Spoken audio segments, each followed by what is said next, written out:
Hello my champion student, आप सभी का स्वागत है हमारे चैनल अध्ययन झोपड़ी ऑफिशियल पर। मेरा नाम है परमेश्वर। जनरल ऑर्गेनिक केमिस्ट्री का मैं ये सीरीज लेकर के आया हूँ। ये लेक्चर नंबर 4 होगा हमारा।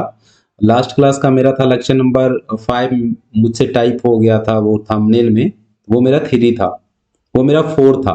ओके, और ये लेक्चर नंबर 4 को, ये जो 5 होने वाला था उसको मैंने 4 कर दिया है।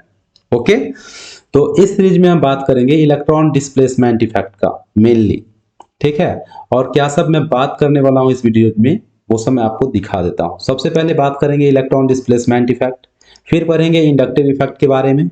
ओके, उसके बाद पढ़ेंगे हम एप्लीकेशन ऑफ इंडक्टिव इफेक्ट, और इसी में देख लेंगे हम इसके टाइप्स क्या होते हैं इंडक्टिव इफेक्ट के। उसके बाद एप्लीकेशन पढ़ने के बाद ढेर सारा compare the relative stability of the following, इतने सारे क्वेश्चन करेंगे हम लोग। फिर यहाँ पे इस क्वेश्चन को भी करना है। उसके बाद हम फाइनली देखेंगे compare the relative acidic strength of the following, मतलब जो कंपाउंड दिया गया ना वो कौन सा ज्यादा अम्लीय है कौन कम अम्लीय है, इसके एसिडिक स्ट्रेंथ को देखेंगे। तो शुरू करते हैं हम लोग सबसे पहले इलेक्ट्रॉन डिस्प्लेसमेंट इफेक्ट के बारे में। तो देखो, ऑर्गेनिक केमिस्ट्री के अंतर्गत जीओसी में इलेक्ट्रॉन डिस्प्लेसमेंट इफेक्ट होता है। इलेक्ट्रॉन अगर मूव करेगा तो बॉन्ड में पोलैरिटी नेचर आ ही जाता है। तो कितने होते हैं टोटल इलेक्ट्रॉन डिस्प्लेसमेंट इफेक्ट, आप सबको लिख लीजिए अच्छे से। उसके बाद हम सबको बारी बारी से पढ़ेंगे। देखो, एक नंबर में हम सबसे पहले पढ़ने वाले हैं इंडक्टिव इफेक्ट के बारे में। इंडक्टिव इफेक्ट, इसको कहते हैं student I effect. I effect, okay. तो आई ई से हो जाएगा इंडक्टिव इफेक्ट। शॉर्ट में हम कहीं भी लिखेंगे ना तो इसको लिखेंगे आई ई, जो किसको बताएगा इंडक्टिव इफेक्ट को। दूसरा इसमें होता है रिजोनेंस इफेक्ट। रिजोनेंस इफेक्ट इसको कहते हैं, इसका दूसरा नाम भी है, जिसको बोलते हैं हम लोग मेसोमेरिक इफेक्ट। मेसोमेरिक इफेक्ट, या शॉर्ट में इसको कहते हैं हम लोग आर इफेक्ट। ओके, और तीसरा हमारा हो जाएगा हाइपर कंजुगेशन। हाइपर कंजुगेशन, आप कॉपी में इसे अच्छे से नोट करो, जिसको कहते हैं एच इफेक्ट। जो भी पढ़ते हो ना आप कॉपी में इसे नोट करते जाओ, ताकि तुम रिवीजन करोगे तो तुम्हें समझ में आएगा। अभी मैं जो पढ़ा रहा हूं उसे नोट करो, फिर मैं जितना क्वेश्चन करवाऊंगा उसे नोट करना, फिर रिवीजन करना, फिर पढ़ना, तुम्हें समझ में आ जाएगा। और ये तीन जो होता है ना, इंडक्टिव, रिजोनेंस, हाइपर कंजुगेशन, ये परमानेंट इफेक्ट है। बात नंबर 1। वैसे जैसे जैसे हम पढ़ेंगे इसको, हम परमानेंट है कौन टेम्पररी है सब चर्चा कर देंगे। और 4 नंबर में होता है इलेक्ट्रोमेरी इफेक्ट। इलेक्ट्रोमेरी, इलेक्ट्रोमैरिक इफेक्ट, इसको कहते हैं ई इफेक्ट। चलो इसको अच्छे से नोट कर लो। एक और होता है इंडक्टोमेरिक इफेक्ट। इंडक्टोमेरिक, बस उसको रहने दो, आप इस 4 को करो, जब वो आएगा तो उसको हम मतलब बता देंगे। इंडक्टोमेरिक इफेक्ट होता है inductive effect, resonance effect, hyper conjugation, electromeric effect. Note कर लिया इसे। सबसे पहले हम क्या पढ़ने वाले हैं, इंडक्टिव इफेक्ट के बारे में सबसे पहले पढ़ेंगे। सबसे पहले पढ़ेंगे इंडक्ट, ये हमारा जो वीडियो होगा लेक्चर नंबर 4, ये कंप्लीट होगा इंडक्टिव इफेक्ट पे आधारित, कि इंडक्टिव इफेक्ट क्या होता है, कितने टाइप का होता है ना, इसका क्या एप्लीकेशन है। ये सारा चीज हम इस वीडियो में कवर करेंगे, और ढेर सारे क्वेश्चन कर लेंगे जो प्रीवियस ईयर का है, पूछा गया है नीट में, जेई मेंस में। मेरा सारा क्वेश्चन वहीं का रहता है, तो आप अपनी कॉपी में नोट करना और उसको मतलब आप रिवीजन करना, तब आपको आ जाएगा। ओके, ये क्या कमेंट आ गया, लो देखो, एक मैंने वो आईयूपीएसी का लेक्चर बनाया है, टोटल 7 लेक्चर है ना, तुम लोगों ने देखा है। तो एक बकलोलिया मैसेज कर रही है कि सर हमने तो 7 लेक्चर कंप्लीट कर लिया, अब क्या करें। तब क्या करोगे, माथा में ढोल बांध लो, आ जाकर के बजाओ। 7 लेक्चर कंप्लीट कर लिया तो आप क्या करें, हम जाके सो जाओ, ठंड बहुत है। अब क्या करोगे, जीओसी देखो, जीओसी का 4 लेक्चर आ गया है, उसको देखो, तुमने कंप्लीट कर लिया तो और सारे क्वेश्चन बनाओ। तो क्या करें आप, जैसे पूरा काम कर लिया इसने, हो गया। ढोल बजाओ जाकर के भी गले में बांध के। हम लोग पढ़ते हैं इंडक्टिव इफेक्ट के बारे में। सबसे पहले इसका डिफिनीशन, कि इंडक्टिव इफेक्ट होता क्या है। तो देख लो, इंडक्टिव इफेक्ट्स आर, सबसे पहले आप डिफिनीशन लिख लो। Inductive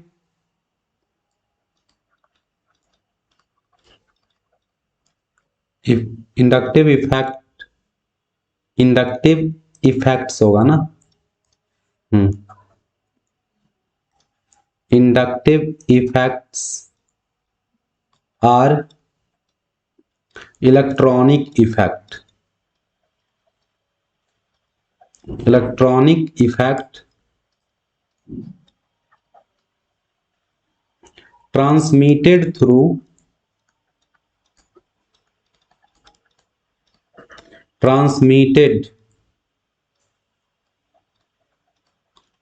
bonds।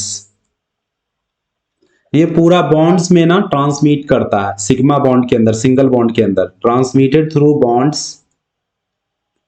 क्यों क्यों ऐसा होगा? Due to presence of, due to presence of higher electronegative, electronegative strength का मैंने सीरीज बताया पहले लेक्चर में, अच्छे से याद होना चाहिए सबको। Electronegative atom of, electronegative atom या ग्रुप, है ना। देखो ये क्या कहता है कि जैसे कोई भी कंपाउंड है, अगर मैं यहाँ पे लिख रहा हूं भी कंपाउंड का सूत्र, जैसे मैं लिख रहा हूं CH3 CH2 CH2 और यहां से जुड़ा हुआ है मान लो Cn, ये एक इलेक्ट्रोनेगेटिव एटम है। तो इसमें होगा ये कि इलेक्ट्रॉन का डिस्प्लेसमेंट होगा, किस ओर होगा? मोर इलेक्ट्रोनेगेटिव एटम की तरफ हो जाएगा। तो Cn पर आ जाएगा निगेटिव और इस पर आ जाएगा पॉजिटिव। अब देखो Cn ने कार्बन के इलेक्ट्रॉन को खींच लिया, इसको मैं 1 नाम दे रहा हूं, इसको 2, इसको 3। तो अगर Cn C1 के बॉन्ड को अपनी तरफ खींचेगा तो कार्बन पर पॉजिटिव चार्ज आएगा, इलेक्ट्रॉन की कमी होगी। अब इसमें इलेक्ट्रॉन का कमी हो जाएगा तो C2 के पास इलेक्ट्रॉन है, इसके इलेक्ट्रॉन को ये अपनी तरफ खींचेगा, तो फिर से यहां पे इलेक्ट्रॉन में कमी। ठीक है, अब क्या करेगा? इसमें इलेक्ट्रॉन का कमी हो गया तो अब क्या करेगा? ये अपने पीछे वाले जो इलेक्ट्रॉन है उसको अपनी तरफ खींच लेगा, तो फिर से यहां पे क्या हो गया? इलेक्ट्रॉन की कमी हो गई। इस तरीका से इंडक्टिव इफेक्ट एक मॉलिक्यूल में सिंगल बॉन्ड के अंदर ट्रांसमिट कर जाता है, इसी को कहते हैं इंडक्टिव इफेक्ट। अब इंडक्टिव इफेक्ट की वजह से होता क्या है? इंडक्टिव इफेक्ट की वजह से जो सिग्मा बॉन्ड हमारा है, ये जो सिग्मा बॉन्ड है ना, ये हमारा पोलर नेचर का हो जाता है, उसमें ध्रुवीय प्रकृति आ जाता है, पोलर नेचर, बॉन्ड हमारा पोलराइज्ड हो जाता है। क्यों हो गया? क्योंकि कार्बन से ज्यादा इलेक्ट्रोनेगेटिव एटम है साइनाइड, कार्बन नाइट्रोजन है, और इसने क्या किया? इस सिग्मा इलेक्ट्रॉन को अपनी तरफ अट्रैक्ट कर लिया। ठीक है, और अट्रैक्शन की वजह से इसमें क्या आ गया?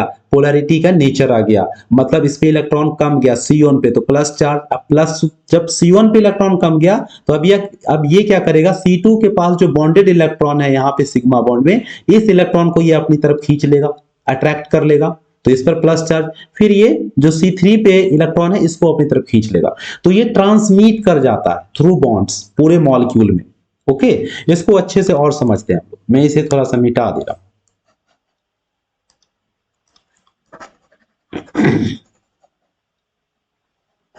ठीक है, इसमें देखो होता ये है स्टूडेंट, एक्चुअली में क्या होता है उसको हम लोग समझते हैं।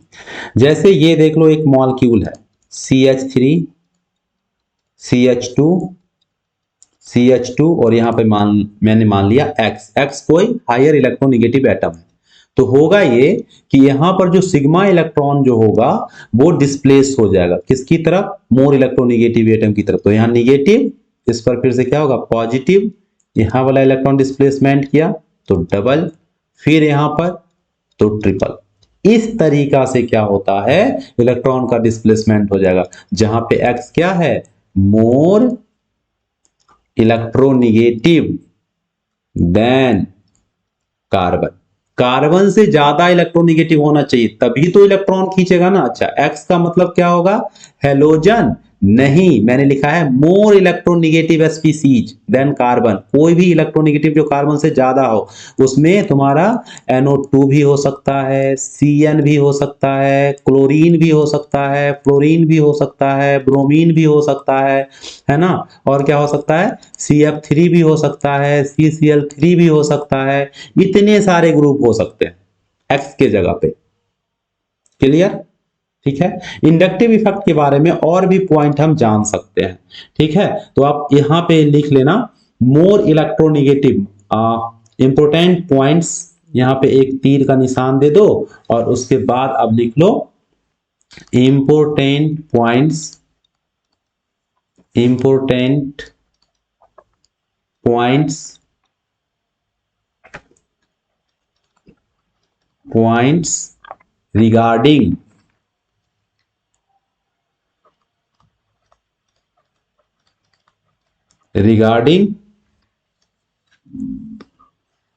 Inductive effect.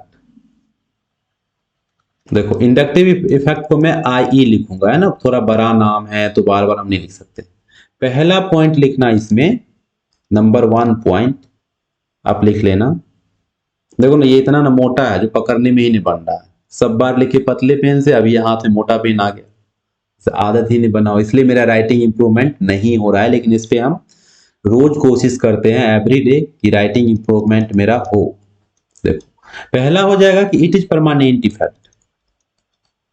It is permanent, it is permanent effect. Okay. दूसरा, इट इज ओनली अप्लीकेबल। ये सिर्फ कहां पे काम करेगा, it is only applicable over, applicable अच्छे से लिखने दो, थोड़ा सा मुझे ये गलती हो गई।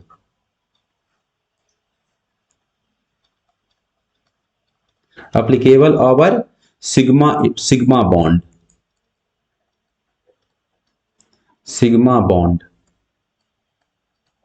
ठीक है, ये केवल सिग्मा बॉन्ड में ही काम करेगा। ठीक है, देख लो किस तरीका से। तो मैंने अभी ऊपर में एग्जाम्पल भी लिखा था ना, जैसे ये देख लो CH3 है, CH2 है और यहां पर मैंने लगा दिया NO2 ग्रुप। तो ये जो सिंगल बॉन्ड है ना, ये इसी को सिग्मा बोलते हैं। तो यहां पे ये वाला सिग्मा बॉन्ड का इलेक्ट्रॉन किसकी तरफ, नाइट्रोजन की तरफ अट्रैक्ट हो जाएगा। पार्शियली अट्रैक्ट होता है, ये बात ध्यान रखना। पार्शियली, कंप्लीटली अपने वैलेंसी को ये नहीं छोड़ता, अपने वैलेंस सेल को ये लीव नहीं करता है कंप्लीटली। पार्शियल रूप से डिस्प्लेसमेंट हो जाता है, जिससे बॉन्ड में क्या हो जाता है, ध्रुवीय नेचर, पोलैरिटी नेचर आ जाता है। चलो अब हम लोग देखते हैं हमारा जो नेक्स्ट पॉइंट होगा, तीसरा, है ना। तीसरा हो जाएगा in inductive effect, in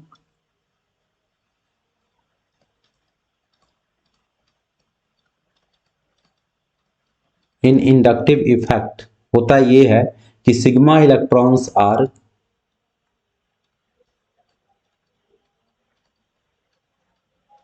sigma electrons are only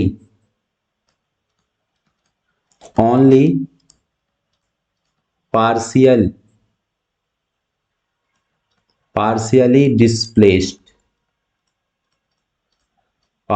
displaced towards higher, किस ओर चला जाएगा, तो higher electronegative atom, higher electronegative atom, higher electronegative atom की तरफ चला जाता है। जैसे मैंने यहाँ पे एग्जांपल दिया ना, ये वाला, इसमें देख लो हायर इलेक्ट्रोनिगेटिव एटम की तरफ है। फोर्थ पॉइंट, फोर्थ में लिख लेना कि इंडक्टिव इफेक्ट जो होता है,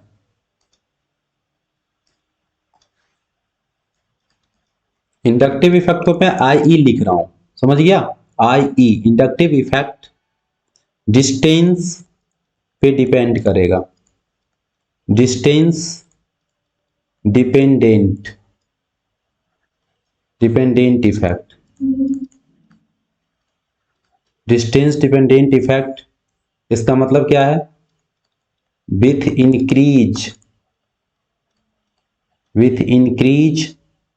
number of carbon atom, with increase in the number of carbon atoms, the number of carbon atoms in molecule मतलब ऑर्गेनिक चेन में, तो क्या हो जाएगा? द इंडक्टिव इफेक्ट डिक्रीज, ये डिक्रीज कर जाता है, डिक्रीज्ड। अगर ये इंक्रीज्ड हुआ तो ये डिक्रीज्ड हो जाएगा।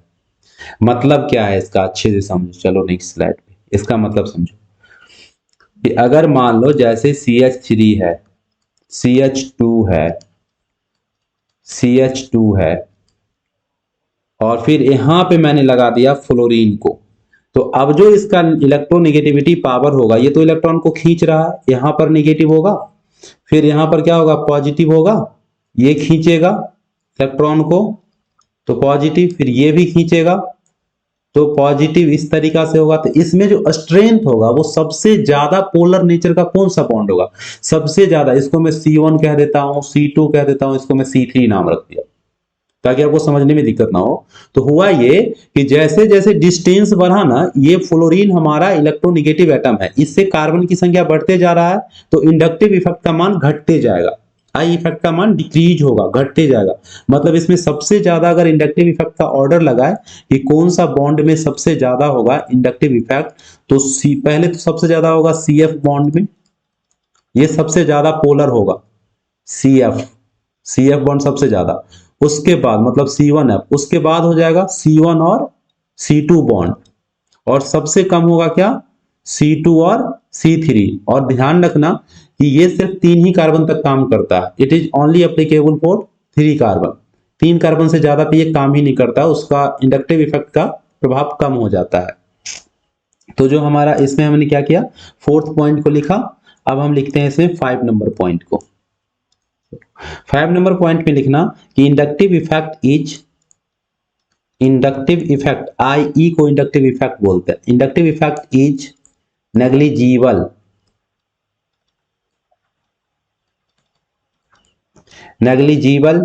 आफ्टर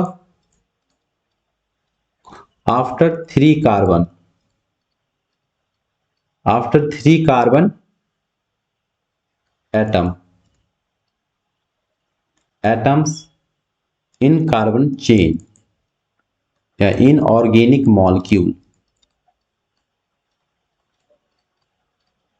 ठीक है, ये 3 कार्बन के बाद इसका पावर कम हो जाता है और ओनली एप्लीकेबल फॉर 3 कार्बन।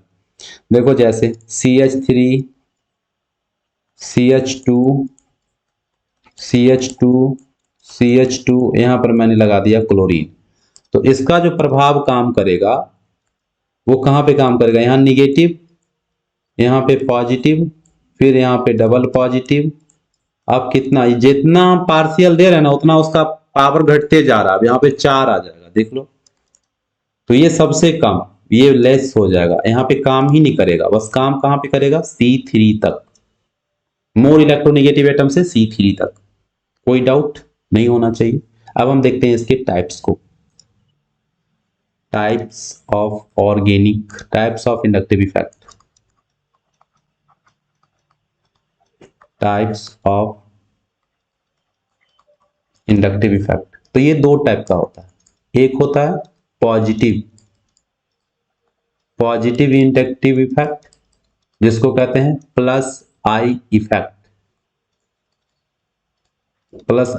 ये इलेक्ट्रॉन डोनेटिंग ग्रुप होता है। जो भी इलेक्ट्रॉन डोनेटिंग ग्रुप होगा ना वो प्लस आई इफेक्ट शो करेगा, ध्यान रखना। और दूसरा होता है निगेटिव इंडक्टिव इफेक्ट, मतलब माइनस आई इफेक्ट। अब जितना इलेक्ट्रॉन रिलीजिंग ग्रुप होता है ना वो सब क्या शो करेगा? माइनस आई इफेक्ट शो करेगा। तो हम सबसे पहले पढ़ते हैं कि क्या होता है A नंबर वाला, positive inductive effect,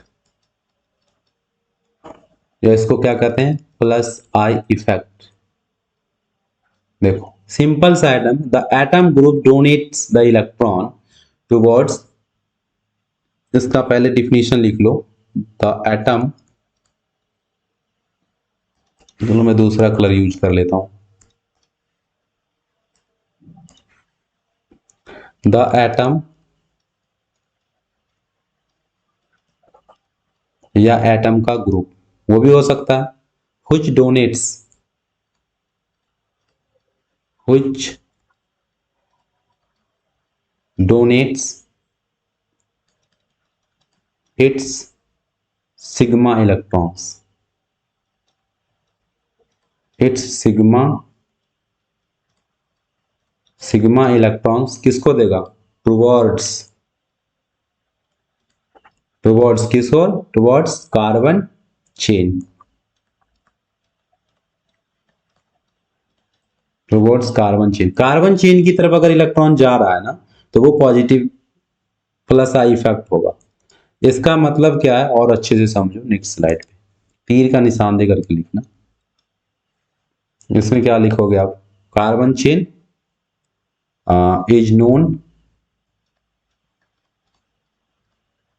is known plus I effect, ठीक है, इस तरीके से लिख लो। चलो नेक्स्ट पॉइंट लिखते हैं इसके बारे में कि electron donating group, main point यही है और कोई भी नहीं। Electron donating group,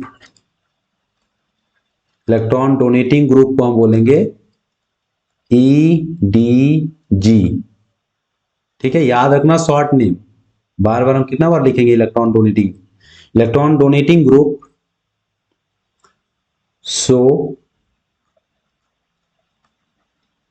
shows positive inductive effect, positive inductive effect. अब तुम्हें याद करना है कि इलेक्ट्रॉन डोनेटिंग ग्रुप का ऑर्डर क्या है, ऑर्डर के साथ याद करो, ऐसा नहीं कि बस अल्काइल ग्रुप याद कर लिए 2-3 हो गया, इससे कुछ नहीं होने वाला है।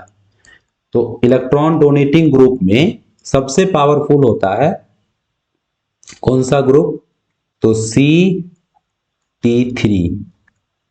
इसके बाद होता है C-D3 और सबसे कम होता है CH3। सर ये क्या लिख रहा है, ये है ट्राइटियम, ड्यूटेरियम, हाइड्रोजन, ये हाइड्रोजन के समस्थानिक हैं, ये क्या है, हाइड्रोजन के आइसोटोप्स हैं बेटा, जिसको ट्राइटियम बोलते हैं पहले वाले को, दूसरे वाले को बोलते हैं ड्यूटेरियम और तीसरे वाले को बोलते हैं प्रोटियम। ये क्या मैंने लिख दिया है ना, इसको क्या बोलेंगे हम, ड्यूटेरियम, ये भारी हाइड्रोजन होता है, ये ट्राइटियम रेडियो एक्टिव होता है, हाइड्रोजन ये होता है, ये ऐसा इसलिए है ना, इसका ऐसा वो Ct3 का डोनेटिंग पावर ज्यादा, क्योंकि इसमें कार्बन और वो ट्रिटियम के बीच में बॉन्ड स्ट्रॉन्ग बनता है, इसलिए तो इसको याद रखोगे। और भी इलेक्ट्रॉन डोनेटिंग ग्रुप है, तुम याद रखना all anionic species, all anionic species, जितना भी एनायनिक स्पीसीज होगा ना, all anionic species are plus I in nature, plus I मतलब प्लस आई इफेक्ट शो करेगा, plus I in nature, nature में वो क्या होंगे, प्लस आई होंगे, मतलब वो इलेक्ट्रॉन डोनेटिंग ग्रुप होंगे, अट्रैक्टिंग नहीं होगा, अट्रैक्टिंग होता है प्लस वाला, उसमें इलेक्ट्रॉन की कमी है वो खींचेगा, ठीक है। और अगर हम ऑर्डर लिखे इलेक्ट्रॉन डोनेटिंग ग्रुप में, तो एनायन का जो होगा ना, जो एनायनिक ग्रुप होगा एनायनिक ग्रुप, उसका ज्यादा होगा अल्काइल से, ओके, ध्यान रखना इसको, और भी ऑर्डर लिख लो ताकि तुम भूलो नहीं। देख लो, जैसे अगर हम बात करते हैं ऑर्डर में कि किस तरीका से हो जाएगा, तो ये एक एनायन है CH2 पे निगेटिव चार्ज और ये बॉन्ड खाली रहेगा, इसका ज्यादा होगा किससे, तो NH से, क्योंकि नाइट्रोजन इलेक्ट्रोनेगेटिव है ना, तो ये तो इलेक्ट्रॉन खींचेगा ही, इसीलिए इसका थोड़ा सा कम हो जाता है NH, फिर ये निगेटिव चार्ज, इससे कम हो जाएगा किसका, ऑक्सीजन अगर डायरेक्ट है ईथर वाला पार्ट, निगेटिव चार्ज के साथ इलेक्ट्रॉन, और इससे भी कम हो जाता है किसका, तो कार्बोक्सिलेट आयन, इस तरीका से। ठीक है, इस बात को याद रखना। वैसे ऑर्डर और भी याद रखो आप। अल्काइल ग्रुप में ये कौन सा ऑर्डर में लिख रहा हूं, EDG, इलेक्ट्रॉन डोनेटिंग ग्रुप। ये भी क्या है, EDG, लिखते जाना। इस पर जब हम क्वेश्चन करेंगे तब आपको ये अच्छे से समझ में आ जाएगा। ये सब इलेक्ट्रॉन डोनेटिंग ग्रुप होगा। मैंने क्या बोला है कि ऑल एनायनिक स्पीसीज, जितना भी एनायन है सब इलेक्ट्रॉन डोनेटिंग हो जाएगा। मिथाइल में देख लो CH3 वाला पार्ट, इलेक्ट्रॉन डोनेटिंग तो होता ही है, इससे ज्यादा पावरफुल होता है CH3 CH2, ये इससे ज्यादा इलेक्ट्रॉन देगा। और इससे भी ज्यादा कौन हो जाता है, कोई भी अल्कोक्साइड, वही मैंने लिखा है यहाँ पे अल्कोक्साइड ग्रुप। इस तरीका से ये ऑर्डर तुम ध्यान रखना कि इलेक्ट्रॉन डोनेटिंग ग्रुप कैसे काम करता है। अब हम बात करते हैं, जैसे देख लो, अगर हम जब एप्लीकेशन पढ़ेंगे तब पता चल जाए कि ये इसका क्या काम है। चलो दूसरा वाला हम पढ़ते हैं, निगेटिव प्लस आई इफेक्ट, जो बी नंबर में था। क्या था, निगेटिव इंडक्टिव इफेक्ट या माइनस आई इफेक्ट इसको बोलते हैं। ठीक है, इसका डिफिनीशन क्या हो जाएगा, तो बहुत सिंपल है, द एटम ग्रुप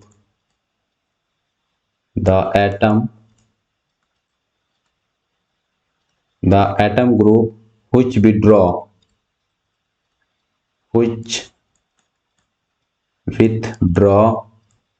जो इलेक्ट्रॉन को खींचेगा, ठीक है, जो इलेक्ट्रॉन को खींचता है, which withdraw the sigma electrons, the sigma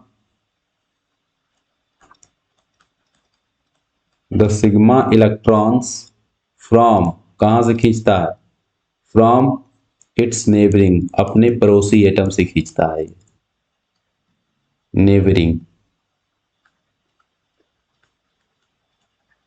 neighbouring atom अपने पड़ोसियों से खींच लेगा ये। इस तरीका से ये निगेटिव इफेक्ट हो जाएगा। इसके बारे में और पॉइंट लिख लो, एक पॉइंट और। इसमें मैंने क्या बोला, कोई भी वैसा ग्रुप होगा परमाणु का जो इलेक्ट्रॉन को अपनी तरफ अट्रैक्ट करेगा। ठीक है, चलो एक पॉइंट और लिख लो, ये जैसे इलेक्ट्रॉन विड्रॉइंग ग्रुप होगा ना, इलेक्ट्रॉन विथड्रॉइंग ग्रुप,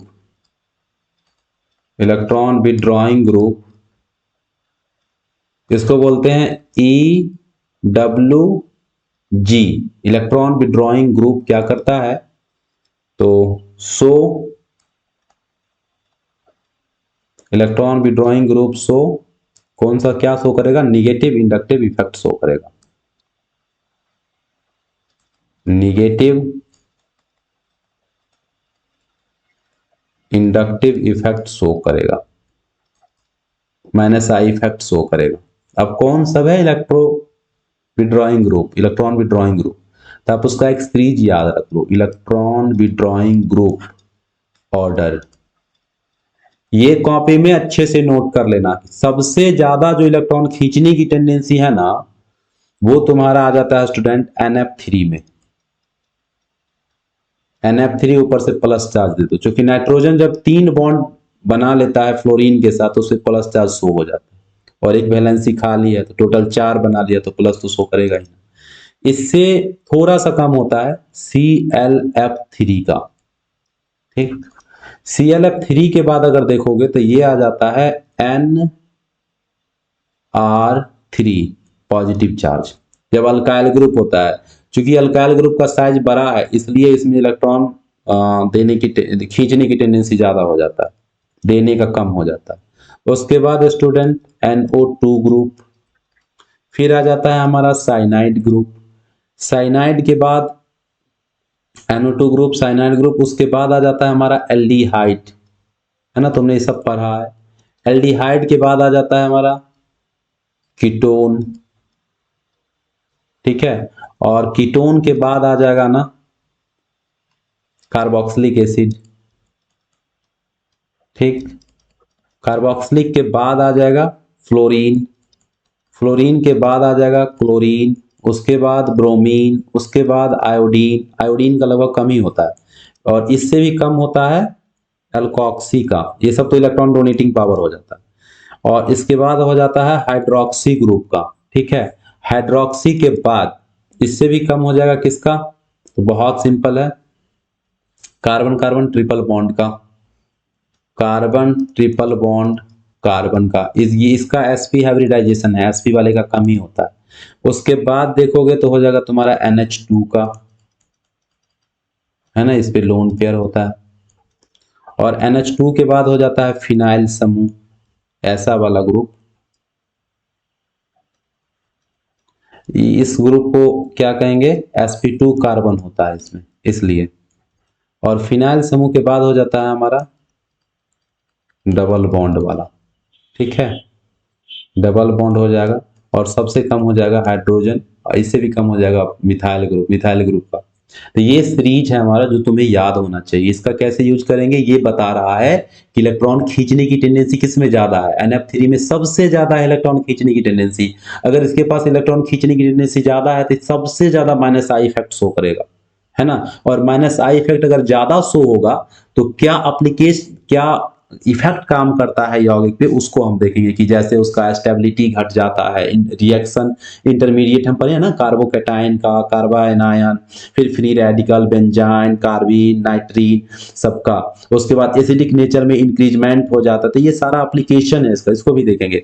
ClF3 देख लो, इसके बाद NR3 है। ये ऑर्डर है कि सबसे ज्यादा NF3 का है और सबसे कम किसका है, हाइड्रोजन का है। तो इस चीज को अच्छे से लिख लेना। एक और चीज इसमें लिख लेना है स्टूडेंट, बहुत ही महत्वपूर्ण बन जाता है, जिसको हम लोग लगभग स्किप कर देते हैं, लेकिन एग्जाम में क्वेश्चन आ ही जाता है वो। तो अगला में एक बार और लिख लेना, इलेक्ट्रोनिगेटिविटी पावर में, इलेक्ट्रॉनिक EN से होता है इलेक्ट्रोनिगेटिविटी पावर। देखो सबसे कम होता है ना कार्बन का sp3, ठीक। इसके बाद अगर तुम देखोगे तो कार्बन का ही हो जाएगा क्या, sp2। इसके बाद अगर देखोगे पावर इसका, तो जो नाइट्रोजन का होता है ना, नाइट्रोजन ग्रुप का, नाइट्रोजन का sp3 हाइब्रिडाइजेशन, मतलब मैं ये हाइब्रिडाइजेशन के आधार पर लिख रहा हूँ। इसके बाद हो जाएगा कार्बन कार्बन sp3 sp2। इसके बाद हो जाएगा carbon carbon triple bond, carbon के बीच का जो ट्रिपल बॉन्ड रहेगा sp हाइब्रिडाइजेशन वाला, वो वाला हो जाता है। इसके बाद हो जाता है हमारा ऑक्सीजन का sp3, और सबसे ज्यादा हो जाता है फ्लोरीन। ये भी याद रखना कि अगर sp3 कार्बन है, कहीं पे sp2 कार्बन है, फिर नाइट्रोजन है, तो नाइट्रोजन का ज्यादा होगा इस दोनों से, सबसे ज्यादा फ्लोरीन का, उसके बाद ऑक्सीजन, उसके बाद कार्बन sp ट्रिपल बॉन्ड वाला, फिर ये हो जाता है, फिर इसके बाद sp2 का, फिर sp3 का। ये माइनस आई इफेक्ट शो करने का ऑर्डर होता है, ये माइनस आई का ऑर्डर है कि सबसे ज्यादा शो कौन करेगा, फ्लोरीन, उसके बाद ऑक्सीजन, उसके बाद कार्बन, उसके बाद नाइट्रोजन, उसके बाद कार्बन, फिर कार्बन sp3 वाला, ठीक है। इसको लिखने के बाद हम देखते हैं अब एप्लीकेशन, ठीक है। एप्लीकेशन लिखना, एप्लीकेशन ऑफ, यहाँ पे मैंने बनाया है ना स्लाइड एप्लीकेशन नाम से, यहाँ पे तो है ही, application of inductive effect, application of inductive effect पे आ जाओ। तो सबसे पहला इसका जो रूप काम होता है ना ऑर्गेनिक, हम जो इंडक्टिव इफेक्ट पढ़े, इसका क्या काम है, ये हमें कहाँ काम आएगा, तो ये ऑर्गेनिक मॉलिक्यूल के स्टेबिलिटी को कंपैरिजन करता है, उसके बाद उसके एसिडिक नेचर को बताता है, बेसिक नेचर को एक्सप्लेन करता है, यही सब है। तो एप्लीकेशन ऑफ इंडक्टिव इफेक्ट में सबसे पहले हम पढ़ते हैं इसमें स्टेबिलिटी,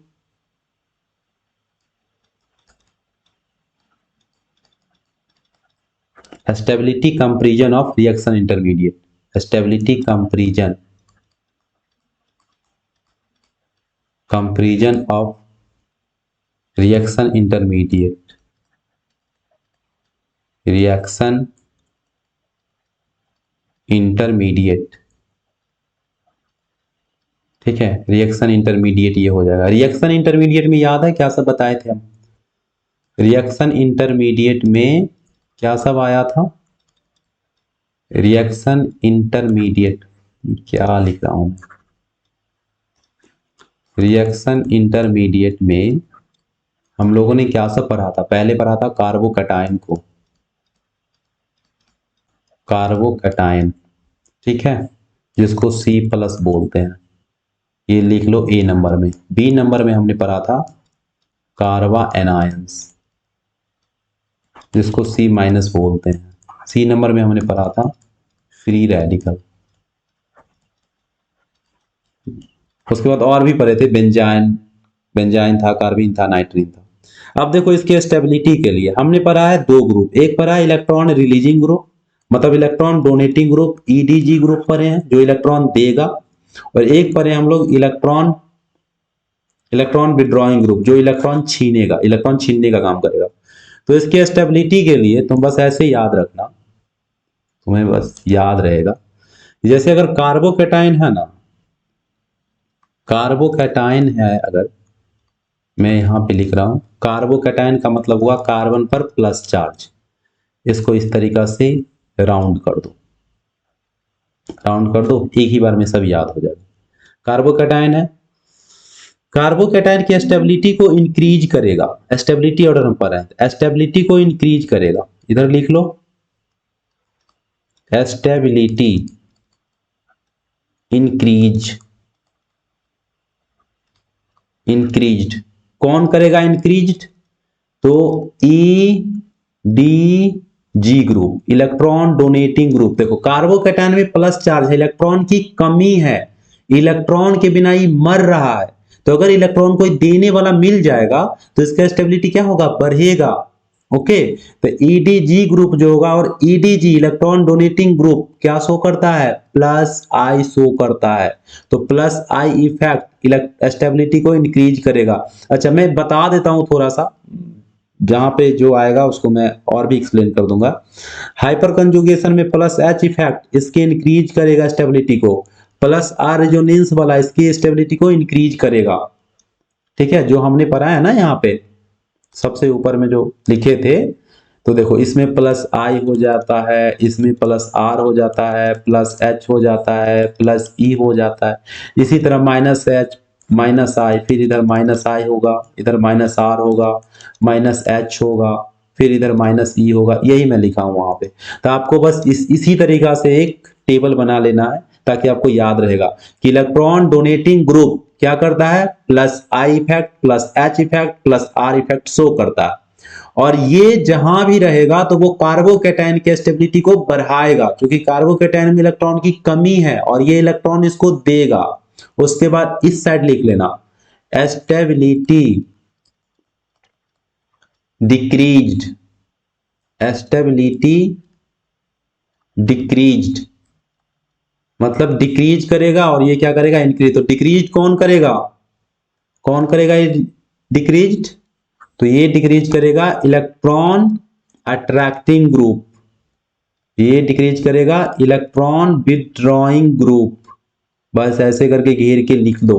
अब इलेक्ट्रॉन विथड्रॉइंग ग्रुप क्या शो करता है, माइनस आई इफेक्ट अगर होगा कार्बोकैटायन का स्टेबिलिटी क्या होगा, डिक्रीज करेगा, माइनस आर इफेक्ट डिक्रीज करेगा, माइनस एच इफेक्ट भी डिक्रीज करेगा।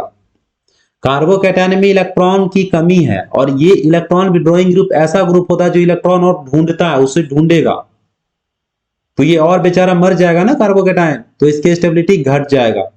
ठीक है, देख लो एग्जाम्पल एक मैं बता रहा हूं, सिंपल, बहुत सिंपल छोटा सा एग्जाम्पल समझ लो। CH3 है, CH2, और यहां पर मैं लिख देता हूं कार्बोकैटायन, फिर CH3 है, और यहां पर मैं लिख देता हूं CH3, और यहां पर कार्बोकैटायन हो गया। ये A नंबर में है, ये B नंबर में है, और मैं C में ले लेता हूं एक ऐसा कंपाउंड CH2 है, यहां पर मैं लगा दिया NO2, यहां पर मैं लिख दिया CH2 पॉजिटिव। अब बताओ इसमें सबसे ज्यादा स्टेबल कौन होगा, तो सिंपल इसमें सोचना ये है कि CH3 इलेक्ट्रॉन देने वाला है इसको, तो इसका स्टेबिलिटी बढ़ेगा, क्योंकि प्लस चार्ज का मतलब इलेक्ट्रॉन की कमी है, माइनस का मतलब इलेक्ट्रॉन की वृद्धि। ठीक है, तो ये इलेक्ट्रॉन इसको देगा तो इसका स्टेबिलिटी बढ़ेगा। यहाँ पे देखो ये दो दो ग्रुप है इलेक्ट्रॉन देने वाला, यहाँ पे प्लस आई इफेक्ट इधर से भी लग रहा है, प्लस आई इफेक्ट यहां से भी लग रहा है, तो दोनों तरफ से लग रहा है प्लस आई इफेक्ट, तो ज्यादा स्टेबल। यहां पर एक ही प्लस आई इफेक्ट काम कर रहा है, एक ही मिथाइल ग्रुप इसकी स्टेबिलिटी को बढ़ा रहा है, तो +1 एक बार लग रहा है। यहां देखो NO2 इलेक्ट्रॉन खींचने वाला ग्रुप, मतलब यहां माइनस आई लग रहा है। ठीक है, मतलब ये इलेक्ट्रॉन खींच रहा है, तो सबसे ज्यादा स्टेबल कौन होगा, स्टेबिलिटी को कौन, EWG इलेक्ट्रॉन घटा रहा है माइनस आई वाला, तो बी नंबर हमारा हो जाएगा सबसे ज्यादा स्टेबल, जो कि इसमें 2 है इलेक्ट्रॉनिक ग्रुप। ठीक, उसके बाद हो जाएगा ए नंबर 2 में, और सबसे कम हो जाएगा सी। मतलब स्टेबिलिटी ऑर्डर की अगर हम बात करें इसमें स्टूडेंट, स्टेबिलिटी ऑर्डर का, तो क्या हो जाएगा ऑर्डर, बी, उसके बाद ए या सबसे कम सी। इस तरीका से होता है। अब चलो इसमें हम देख लेते हैं, एक और था हमारा, ये तो कार्बोकैटायन हो गया। अब देख लेते हैं कार्बा एनाइन के बारे में। तो इस बीच में लिख दो तुम कार्बा एनाइन, लिख दो कार्बा एनायंस, लिख दिया, कार्बन पर निगेटिव चार्ज। फिर इसको इस तरीका से बड़े ब्रैकेट में बंद कर दो, बस एक ही बार में तुम्हें याद ही हो जाएगा। स्टेबिलिटी इधर लिख दो, स्टेबिलिटी इंक्रीज्ड, और इधर लिख दो stability decreased, stability decreased. Stability देखो यहां पे एक अतिरिक्त इलेक्ट्रॉन है, इलेक्ट्रॉन की वजह से ये हाईली अनस्टेबल है। क्या होता है, अनस्टेबल होता है।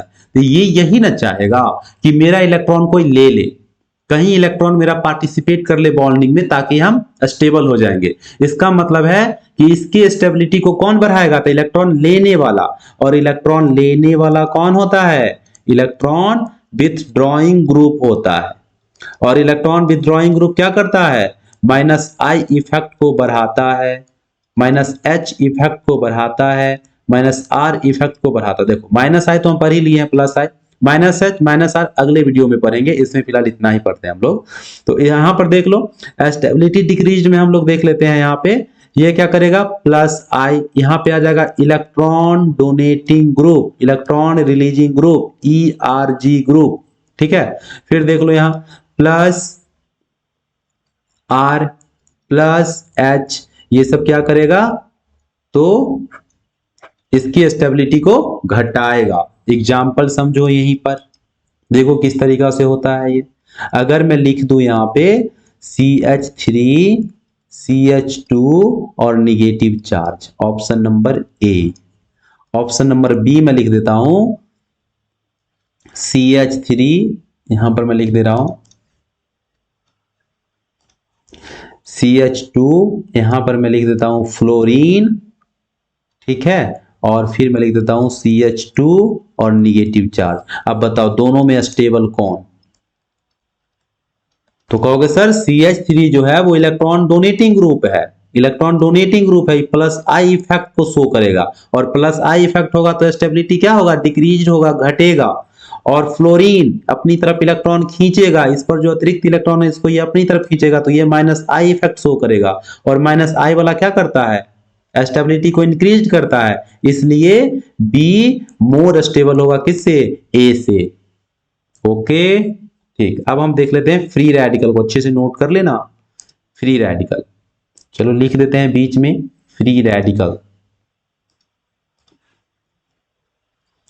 फ्री रेडिकल कॉपी में नोट करते जाना, इसको नोट करते जाना है कॉपी में बहुत अच्छे से सजा करके, ताकि तुम्हारा एक नोट्स तैयार हो जाएगा, फिर पढ़ने के लिए तुम्हें भटकना नहीं पड़ेगा। बहुत सारे स्टूडेंट ऐसे होते हैं मेडिकल जेई की तैयारी करने वाले, क्योंकि वो डिसाइड ही नहीं कर पाते हैं पढ़ना कब है हमें और क्या पढ़ना है। वो बस ये सोचते रहेंगे, यूट्यूब पे पेपर में इंस्टीट्यूट जा करके बस ढूंढते रहेंगे कोचिंग को, है ना।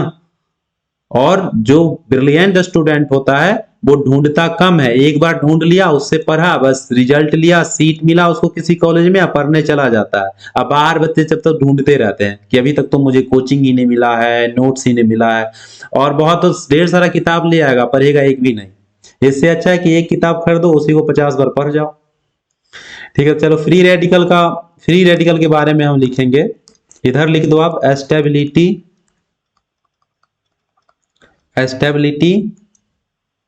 इंक्रीज्ड। ठीक है, स्टेबिलिटी इंक्रीज्ड लिख दो, और इधर आप लिख लो स्टेबिलिटी डिक्रीज्ड, स्टेबिलिटी डिक्रीज्ड। ठीक, तो देखो इस पे फ्री रेडिकल किसको कहते हैं, जब किसी कार्बन परमाणु पे ऑड इलेक्ट्रॉन आ जाता है, ऑड इलेक्ट्रॉन या एक इलेक्ट्रॉन रहेगा। ठीक, तो ये चाहेगा ना कि ये जो फ्री रेडिकल में क्या है, इलेक्ट्रॉन की कमी है, ये चाहेगा एक इलेक्ट्रॉन आ रहा है, मतलब फ्री रेडिकल का ना कंसेप्ट जो होता है वो होता है कार्बोकैटायन की तरह। ठीक है, तो इसमें इसका मतलब ये है कि इसके स्टेबिलिटी को कौन बढ़ाएगा, इलेक्ट्रॉन डोनेटिंग ग्रुप बढ़ाएगा। इलेक्ट्रॉन डोनेटिंग ग्रुप जो इसको इलेक्ट्रॉन देगा वो बढ़ाएगा कार्बोकैटायन की तरह। और इलेक्ट्रॉन डोनेटिंग ग्रुप क्या करता है, प्लस आई इफेक्ट बढ़ाएगा, प्लस एच इफेक्ट बढ़ाएगा और प्लस आर इफेक्ट बढ़ाएगा। स्टेबिलिटी को डिक्रीज कर देगा, सप्रेस्ड कर देगा, है ना, घटा देगा। यहां पे लिख लेना, स्टेबिलिटी डिक्रीज करेगा। कौन करेगा, तो इलेक्ट्रॉन विड्रॉइंग ग्रुप जो इससे इलेक्ट्रॉन छीनने के लिए आएगा, है ना। तो इलेक्ट्रॉन विड्रॉइंग ग्रुप क्या शो करता है, minus I, minus R, minus H, इस तरीका से। एग्जाम्पल समझ लो, देखो CH3 है, यहां पे CH2 है और एक फ्री रेडिकल मैंने बना दिया, ए नंबर। बी नंबर में लिख रहा हूं CH3, ठीक, CH2 फ्री रेडिकल, यहां पे कुछ भी जोड़ दो, जैसे मैंने CF3 जोड़ दिया। अब देखो दोनों में ज्यादा स्टेबल कौन होगा, ये इलेक्ट्रॉन डोनेटिंग ग्रुप है, इलेक्ट्रॉन इसको देगा, मतलब प्लस आई इफेक्ट, और प्लस आई क्या करता है, इसके स्टेबिलिटी को बढ़ाता है। CF3 है, मोर इलेक्ट्रोनिगेटिव है, ये इलेक्ट्रॉन जो भी है ना उसको ये छीनने की कोशिश करेगा, इलेक्ट्रॉन इस पर कमा देगा, है ना। तो इलेक्ट्रॉन अगर कम जाएगा तो ये कौन सा शो करेगा, माइनस आई इफेक्ट, मतलब माइनस आई स्टेबिलिटी को डिक्रीज किया और ये स्टेबिलिटी को इंक्रीज किया। अगर ऑर्डर की बात करें तो ऑर्डर क्या हो जाएगा, ए जो होगा ना वो ज्यादा स्टेबल होगा किससे, बी से, A is more stable than B होगा। आई होप आपको डाउट नहीं होना चाहिए। अब हम देखते हैं ना दूसरा एप्लीकेशन, ये तो स्टेबिलिटी एप्लीकेशन देख लिए थे, दूसरा नंबर में हम इसके एप्लीकेशंस को देखेंगे। दूसरा जो एप्लीकेशन होगा वो होगा stick strength comparison, carboxylic acid का एसिडिक स्ट्रेंथ कंपैरिजन, एक minute, acidic strength comparison of carboxylic acid, ऐसे लिख लो RCOH, ये कार्बोक्सिलिक एसिड का वो होता है। अब सिंपल पहले तो इसमें मैं 2 लाइन लिखवाऊंगा तुम्हें, है ना, 2 लाइन लिख लो कि इलेक्ट्रॉन विड्रॉइंग ग्रुप, जो इलेक्ट्रॉन विड्रॉइंग ग्रुप है मतलब क्या, माइनस आई वाला, माइनस एच वाला और माइनस आर वाला जो शो करेगा। तो electron withdrawing group increased acidic strength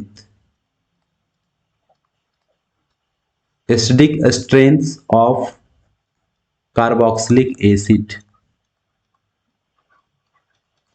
carboxylic acid मतलब कार्बोक्सिलिक एसिड के एसिडिक स्ट्रेंथ को कौन बढ़ाएगा, तो इलेक्ट्रॉन विड्रॉइंग ग्रुप, इलेक्ट्रॉन को खींच करके। क्यों बढ़ाएगा, कारण भी जान लो। तो इलेक्ट्रॉन विड्रॉइंग ग्रुप जो होता है ना student, electron withdrawing group improves the stability, ये स्टेबिलिटी को बढ़ा देता है, किसके स्टेबिलिटी को, improves the stability of conjugate base, conjugate base, मैंने कंजुगेट बेस, कंजुगेट एसिड सबको पढ़ाया है, लेक्चर नंबर 1 2 में देख लेना अच्छे से। किसको कहते हैं कंजुगेट बेस, तो ये देख लो, जैसे कार्बोक्सिलिक एसिड को मैंने लिखा R अल्काइल ग्रुप होता है, CH3 CH2 कार्बन का चेन जुटेगा, और उसके बाद ये देख लो COH होगा, इसमें क्या होगा, यहां का जो इलेक्ट्रॉन होगा ना, चलो मैं बॉन्ड भी दिखा ही देता हूं तुम्हें कि बॉन्ड से जुड़ा होता है हाइड्रोजन, ये वाला इस तरीका से होगा।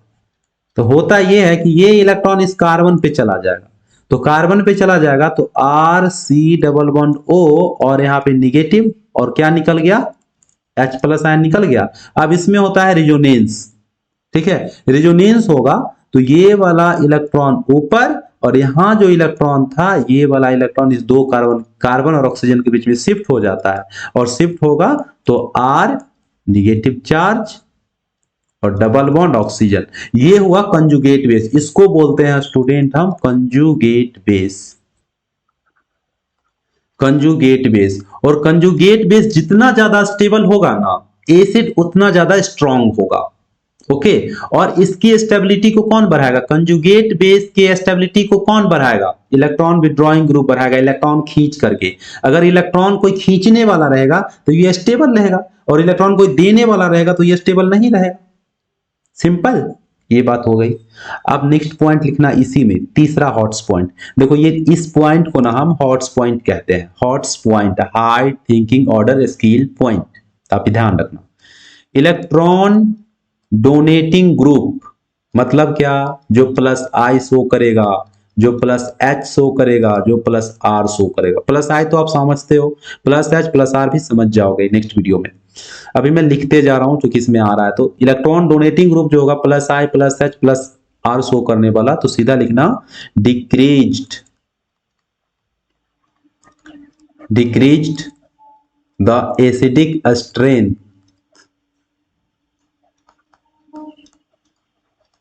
the acidic strength of carboxylic acid, carboxylic acid. हो गया सिंपल।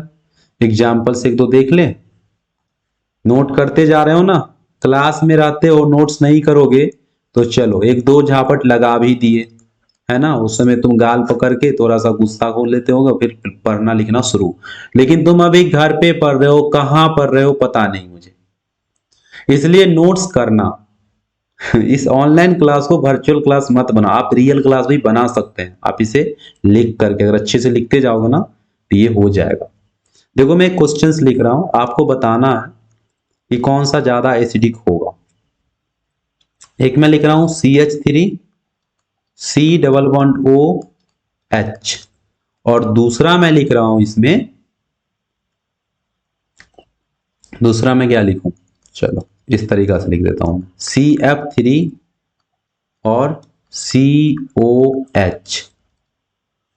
क्या हो जाएगा इसमें देख लो, ये प्लस, ये इलेक्ट्रॉन डोनेटिंग ग्रुप है, प्लस आई इफेक्ट शो करेगा। प्लस आई इफेक्ट डिक्रीज मैंने लिख दिया है, डिक्रीज द एसिडिक स्ट्रेंथ, ये डिक्रीज करेगा। यहां पे देख लो माइनस आई इफेक्ट शो करेगा, ये क्या करेगा? माइनस आई इफेक्ट वाला हमने साफ लिखा है यहाँ पे, electron withdrawing group minus I effect increased acidic strength of carboxylic acid. तो बस सिंपल सा आंसर क्या हो गया हमारा, एसिडिक स्ट्रेंथ का अगर हम ऑर्डर लगाएंगे कि ज्यादा एसिडिक कौन होगा, तो ज्यादा एसिडिक होगा हमारा 2 नंबर, कम एसिडिक होगा 1 नंबर। तुम एक काम करो, तुम ऐसे लिख लो इसको भी, एक ग्राफिकल रिप्रेजेंटेशन। देखो इसको लिख लो एसिडिक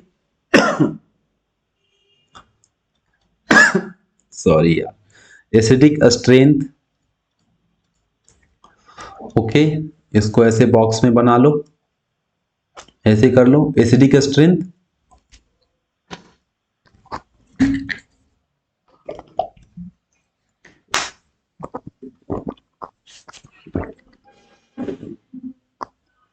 स्टेबिलिटी को क्या करेगा? ये इंक्रीज करेगा, तो इधर लिख लो इंक्रीज करेगा स्ट्रेंथ को,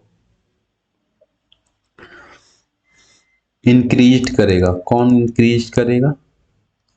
इंक्रीज करेगा कौन? EWG group. EWG ग्रुप क्या करेगा? इंक्रीज करेगा, मतलब minus I minus H minus R, और डिक्रीज करेगा एसिडिक स्ट्रेंथ को। कौन डिक्रीज करेगा?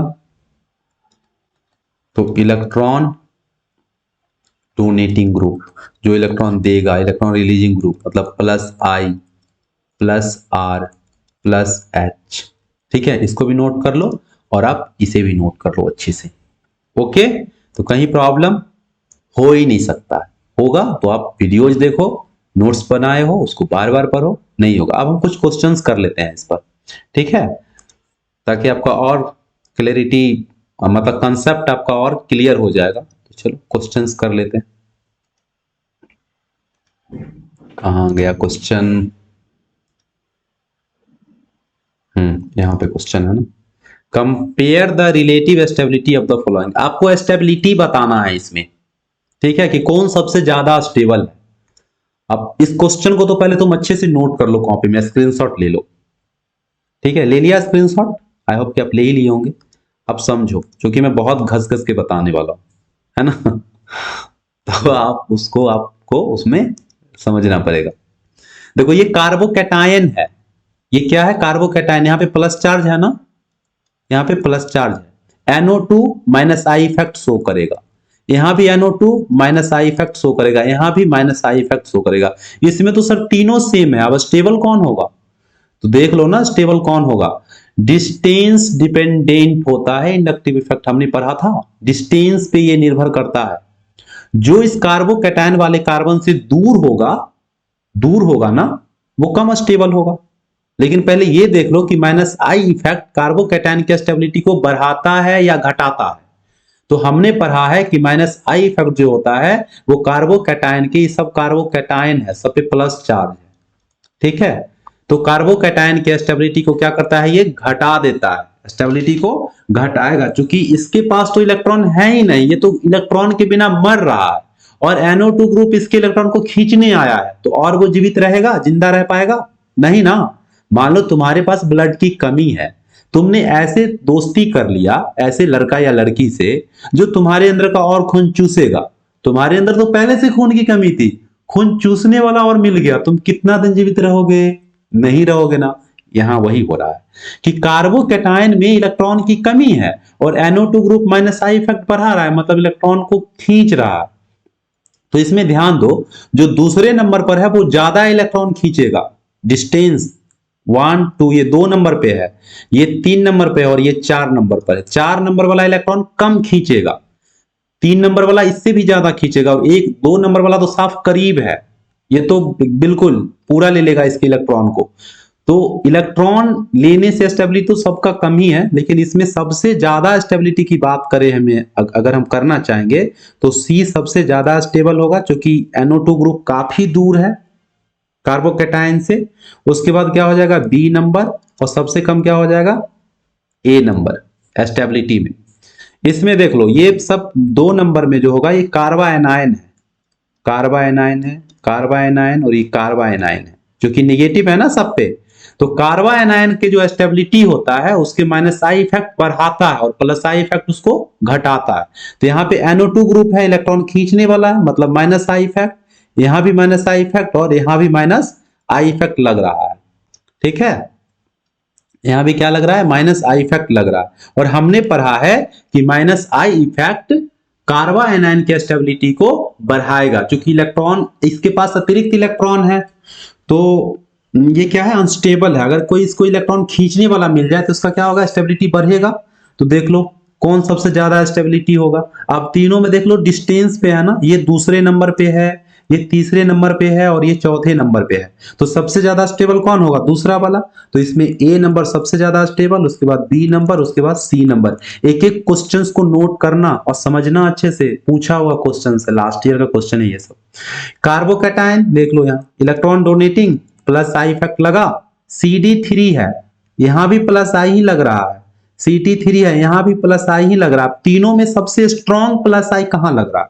तो हमने बताया है कि हाइड्रोजन के समस्थानिक में जो ट्राइटियम होता है वो सबसे ज्यादा स्ट्रॉन्ग होगा, तो सबसे ज्यादा C स्टेबल हो जाएगा। स्टेबिलिटी ऑर्डर अगर इसका हम लिखना चाहे 3 नंबर क्वेश्चन का, तो 3 नंबर में क्या हो जाएगा? C सबसे ज्यादा स्टेबल, उसके बाद B और सबसे कम क्या हो जाएगा? A हो जाएगा, ठीक है। CBA, CT3 वाला ज्यादा।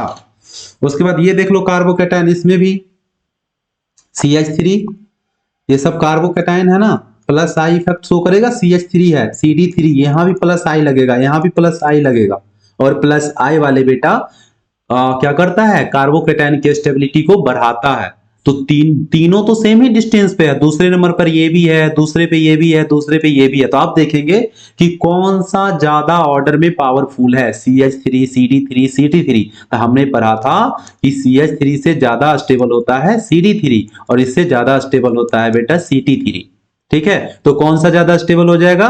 सबसे ज्यादा हो जाएगा C वाला स्टेबल ना। तो आप लगा दो ऑप्शन में कि सी सबसे ज्यादा स्टेबल, उसके बाद क्या होगा बी, या सबसे कम क्या होगा ए नंबर स्टेबल होगा, है ना। इसको अच्छे से नोट करते जाना। 4 नंबर का आंसर क्या हो जाएगा, सबसे ज्यादा स्टेबल सी, उसके बाद हो जाएगा आपका बी नंबर, फिर क्या हो जाएगा सी नंबर।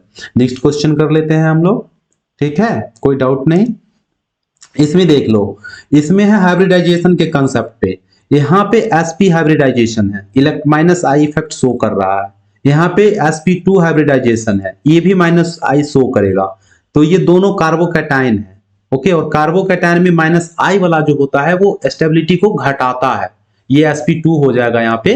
तो देख लो sp से ज्यादा पावरफुल sp2। आप याद रखना कि माइनस आई जो शो करता है ना, वो sp वाला ज्यादा करता है sp2 से, क्योंकि sp मोर इलेक्ट्रोनिगेटिव हो जाता है sp2 से। s करेक्टर जिसमें ज्यादा होगा वो ज्यादा इलेक्ट्रोनिगेटिविटी, है ना।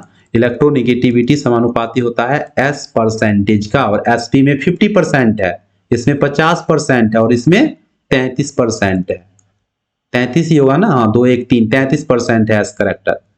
तो जिसमें ज्यादा, इसका मतलब ये ज्यादा स्टेबल कौन होगा, ये तो ज्यादा खींच रहा है एसपी वाला, sp2 वाला कम खींचेगा, मतलब स्टेबिलिटी ऑर्डर अगर लगा दे हम। 5 नंबर क्वेश्चन का आंसर मैं यहाँ पे लिख रहा हूं, तो 5 क्वेश्चन के आंसर में स्टेबिलिटी क्या हो जाएगा, B is more stable than A. B ज्यादा स्टेबल, ए कम स्टेबल, क्योंकि sp माइनस आई इफेक्ट ज्यादा होगा। इसमें देख लो, यहाँ पे sp2 होगा हाइब्रिडाइजेशन, ये फिनाइल ग्रुप इसी को कहते हैं, बेंजीन वाले पार्ट को। ये कार्बोकैटायन है, यहाँ पे हो गया ये प्रोपाइल ग्रुप, तो ये इलेक्ट्रॉन डोनेटिंग ग्रुप है, ये प्लस आई इफेक्ट शो करेगा और स्ट्रॉन्ग शो करेगा, 3 कार्बन का चेन। ये तो माइनस आई शो कर देगा ना, तो माइनस आई घटाता है, प्लस आई बढ़ाता है, तो ज्यादा स्टेबल कौन एक नंबर। एक बार इसमें हमें A B C D question है ना, चारों क्वेश्चन में कंपैरिजन लिखना है। तो पहले तो इसको ये कर दो 5 नंबर का, मैं अच्छे से बता रहा हूं। अब मुझे लगा कि जो नीचे वाला अलग होगा, देखो ए नंबर है, बी नंबर है, सी नंबर और डी नंबर है। तो इसमें सबसे ज्यादा स्टेबल तो हो जाएगा डी नंबर, क्योंकि इसमें एक भी डबल बॉन्ड नहीं है, सारे के सारे sp3 हाइब्रिडाइजेशन है, sp2 sp, और यहाँ पर तो sp2 है ही माइनस आई। तो A number minus I show करेगा, B C number minus I show करेगा, बी भी माइनस आई शो करेगा, डी करेगा प्लस आई। तो डी तो सबसे ज्यादा स्टेबल हो जाएगा। स्टेबिलिटी ऑर्डर लिख करके लिखना, डी स्टेबिलिटी ऑर्डर लिख करके लिखना, डी सबसे ज्यादा स्टेबल। उसके बाद देख लो कौन हो जाएगा इस तीनों में, तो इस 3 में हो जाएगा उसके बाद बी नंबर, जो कि फिनाइल sp2 से ज्यादा होता है, तो बी। उसके बाद हो जाएगा सी, और सी सबसे लेस स्टेबल हो जाएगा ए नंबर, क्योंकि sp जो होता है ज्यादा माइनस आई शो करता है फिनाइल की तुलना में। बी नंबर देख लो, कार्बा एनायन है, कार्बा एनायन माइनस आई शो कर रहा है, स्टेबिलिटी को बढ़ाएगा। ये sp2 है, माइनस आई शो करेगा, स्टेबिलिटी को क्या करेगा, ये भी बढ़ाएगा। CH3 ये तो इलेक्ट्रॉन डोनेटिंग ग्रुप है, ये स्टेबिलिटी को और घटा देगा, ये प्लस आई, तो ये तो सबसे नीचे चला जाएगा। इसका आंसर लिखे तो सबसे ज्यादा कौन हो जाएगा, ए नंबर, ए के बाद बी, या बी के बाद सी। कार्बा एनायन के स्टेबिलिटी को कौन बढ़ाता है, माइनस आई इफेक्ट। यहाँ sp हाइब्रिडाइजेशन, यहाँ sp2 और यहाँ पे sp3 के साथ प्लस आई शो कर रहा है, तो इस तरीका से हो जाएगा। 7 नंबर देख लो, कार्बा एनायन है, माइनस आई लगेगा, यहाँ पर भी माइनस आई लगेगा, यहाँ पर भी माइनस आई लगेगा। माइनस आई तो बेटा जी इसमें तीनों में लग रहा है। अब बात यह है कि कौन सा ज्यादा स्टेबल होगा। यहां भी माइनस आई, मैंने ऊपर लिखा है, यहां भी माइनस आई और यहां भी माइनस आई था। अब हमें देखना पड़ेगा कि NO2 में, Cn में और F में कौन ज्यादा माइनस आई इफेक्ट शो करेगा। मैंने ऑर्डर सीरीज बताया है ना एक, तो उस ऑर्डर सीरीज को अच्छे से याद कर लोगे। वैसे मैं यहाँ पे आंसर बता दे रहा हूं, सबसे ज्यादा शो करेगा इसमें क्या, NO2, ठीक है। तो यहाँ कार्बा एनायन को माइनस आई वाला स्टेबिलिटी को बढ़ाता है, क्योंकि इलेक्ट्रॉन लेगा, तो इलेक्ट्रॉन इस पे जितना कम होगा ना इस साइक्लिक कंपाउंड पे, उतना ज्यादा इसका स्टेबिलिटी इंक्रीज करेगा। तो इसमें क्या हो जाएगा, सबसे ज्यादा स्टेबल कौन होगा, ए नंबर, उसके बाद क्या हो जाएगा बी नंबर, और सबसे कम सी नंबर। माइनस आई तो तीनों शो कर रहा था, तीनों सेम डिस्टेंस पे भी है, 2 नंबर पे यहां भी है, 2 नंबर यहां भी है, 2 नंबर यहां भी है। तो हम देखेंगे अब क्या, NO2 ग्रुप, Cn ग्रुप और फ्लोरीन में कौन ज्यादा स्ट्रॉन्ग है माइनस आई इफेक्ट शो करने में, ठीक है, तो ए बी सी इस तरीका से। चलो अब हम देखते हैं, नेक्स्ट क्वेश्चन है हमारा, compare the relative acidic strength of following. Acidic nature को हमें डिटरमाइन करना है कि ए बी में, पहले क्वेश्चन का ये जो पहला क्वेश्चन है ना, इसके ए बी में ज्यादा एसिडिक कौन होगा। तो देख लो ना, फ्लोरीन है माइनस आई इफेक्ट शो होगा, यहाँ पे CH3 है प्लस आई इफेक्ट शो होगा। माइनस आई क्या करता है, एसिडिक नेचर को बढ़ाता है, प्लस आई एसिडिक नेचर को घटाता है। तो सिंपल, इसका तो सीधा आंसर लग गया। एसिडिक ऑर्डर में कौन हो जाएगा, ए ज्यादा होगा और बी क्या होगा, कम होगा। अब क्या करना, क्वेश्चन को ना स्क्रीनशॉट ले लेना, यहां समझो, फिर कॉपी में अपने अपने मन से बना करके बना लो, आंसर बना लो, ठीक है। ये हो जाएगा। इसमें देख लो NO2 है और Cl है, सबसे ज्यादा माइनस आई इफेक्ट किसका है, स्ट्रॉन्ग है NO2 का। ये भी माइनस आई शो करेगा और ये भी माइनस आई शो करेगा, यहाँ पे Cl लगा हुआ है, लेकिन ज्यादा स्ट्रॉन्ग कौन, NO2 वाला। तो ए ज्यादा एसिडिक, बी कम एसिडिक। अब ये ए बी सी डी में से तुम्हें बताना है, alpha bromopropanoic acid, alpha chloropropanoic acid, beta bromopropanoic है, बीटा बीटा क्लोरोप्रोपेनोइक है। सबका हमें सबसे पहले क्या करना पड़ेगा स्टूडेंट, तो स्ट्रक्चर बनाना पड़ेगा, ठीक है। सबसे पहले स्ट्रक्चर बनाना पड़ेगा, तो मैं यहाँ पे स्ट्रक्चर ड्रॉ करने का, इसके सामने ही मैं स्ट्रक्चर बना देता हूं। स्ट्रक्चर आपको आता है बनाने, नेम से नहीं आता है तो अभी सीख लो। देखो सबसे पहले वर्ड रूट ढूंढो, प्रोप लगा हुआ है, सब में प्रोप है, तो प्रोप में कितना कार्बन, 3 कार्बन, यहां पे लिख लो CH3 CH C double bond O और OH। हो गया इस तरीका से। मैं ऊपर थोड़ा मिटा दे रहा हूं, आप नोट कर लेना, स्क्रीनशॉट ले लो अच्छे से ऊपर वाले का, मैं थोड़ा मिटा रहा हूं ऊपर।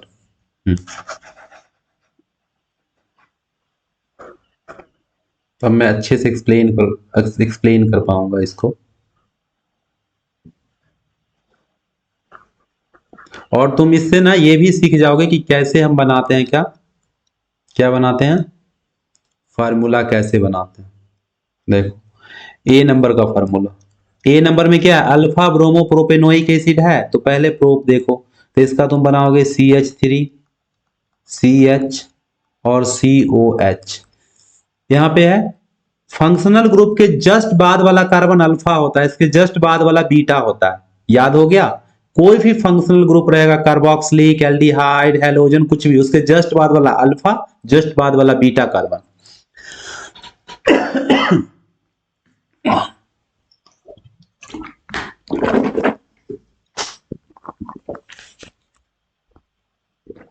जस्ट बाद वाला बीटा, और उससे जो उस कार्बन से जो हाइड्रोजन जुड़ा हुआ है वो क्या हो जाएगा, अल्फा हाइड्रोजन और बीटा हाइड्रोजन।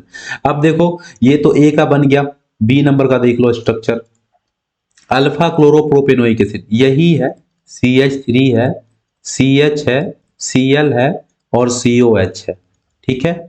उसके बाद सी नंबर में देख लो, ब्रोमो प्रो बीटा ब्रोमो है, मतलब यहां पे लगा होगा, बीटा कार्बन पे लगा हुआ है ब्रोमीन, फिर CH2 और COH हो जाएगा। सी नंबर देख लो, डी नंबर, डी देखोगे तो बीटा क्लोरो है, मतलब यहां पे लगा हुआ है Cl CH2 और COH। अब इसमें बताना है आपको कौन सबसे ज्यादा एसिडिक है, आंसर बताना है। तो देख लो यहाँ पे अल्फा ब्रोमो है ना, तो यहां पर आप ब्रोमीन लगा दो, ठीक है, हो गया। जस्ट 20 सेकेंड लगेगा मुझे आंसर बनाने में। इसमें देख लो bromine minus I effect show करेगा, ये भी माइनस आई इफेक्ट शो करेगा, ये भी माइनस आई शो करेगा और ये भी माइनस आई शो करेगा। पहली बात तो देखो ब्रोमीन में और क्लोरीन में किसका पावर ज्यादा है, क्लोरीन का ज्यादा होता है। ऑर्डर में हमने देखा है कि पहले फ्लोरीन, फिर क्लोरीन, फिर ब्रोमीन और लास्ट में आयोडीन होता है, तो क्लोरीन वाले का। अब ये देखना है क्लोरीन का ज्यादा हो गया माइनस आई पावर, माइनस आई पावर में हम देख रही है कि क्लोरीन का ज्यादा है और ब्रोमीन का कम है। ये बात क्लियर हो गया। दूसरी बात देखो डिस्टेंस, कार्बोक्सिलिक ग्रुप से डिस्टेंस में कौन निकट है, कार्बोक्सिलिक एसिड के सबसे निकट कौन है। तो देखो क्लोरीन यहां निकट है, ब्रोमीन भी यहां निकट है, तो दोनों में ज्यादा कौन होगा, बी होगा। तो पहले तो लिख देंगे बी नंबर ऑप्शन सबसे ज्यादा एसिडिक है, ठीक है, क्योंकि ये निकट है। और उसके बाद क्या हो जाएगा, ए नंबर हो जाएगा, ए हो जाएगा। अब सी और डी में देखो, सी डी में देखो क्लोरीन और ब्रोमीन दूर है COH से, लेकिन दोनों सेम डिस्टेंस पे है, सेम है, तो क्या लिखेंगे इसके बाद, डी को लिखेंगे। और डी के बाद किसको लिखोगे तुम, डी के बाद सबसे लास्ट में क्या हो जाएगा, सी हो जाएगा। ये हमारा आंसर हो गया, तो इस वीडियो में हमने कंप्लीट किया इंडक्टिव इफेक्ट को, ठीक है, इंडक्टिव इफेक्ट के टाइप को, एप्लीकेशन को, और ढेर सारा जो प्रीवियस ईयर का क्वेश्चन था हमने उसको कवर किया। आई होप कि आप अच्छे से समझे होंगे। नेक्स्ट वीडियोज में हम लेकर के आएंगे इसका दूसरा वाला पार्ट, रेजोनेंस इफेक्ट, ठीक है। तो आप अच्छे से पढ़िए, रिवीजन पे ध्यान दीजिए, है ना। शॉर्ट नोट्स जरूर बनाइए ताकि आपको बार बार लेक्चर नहीं देखना पड़े। ओके, और अपना ख्याल रखिए, और हाँ, हमारे चैनल को सब्सक्राइब कीजिए, थोड़ा सा शेयर कर दीजिए, लाइक कीजिए, और हाँ, पॉजिटिव कमेंट कीजिए, निगेटिव कमेंट मत किया कीजिए। ओके, तो थैंक यू स्टूडेंट, मिलते हैं नेक्स्ट वीडियोज में, तब तक के लिए अपना ख्याल रखिए। जय हिंद।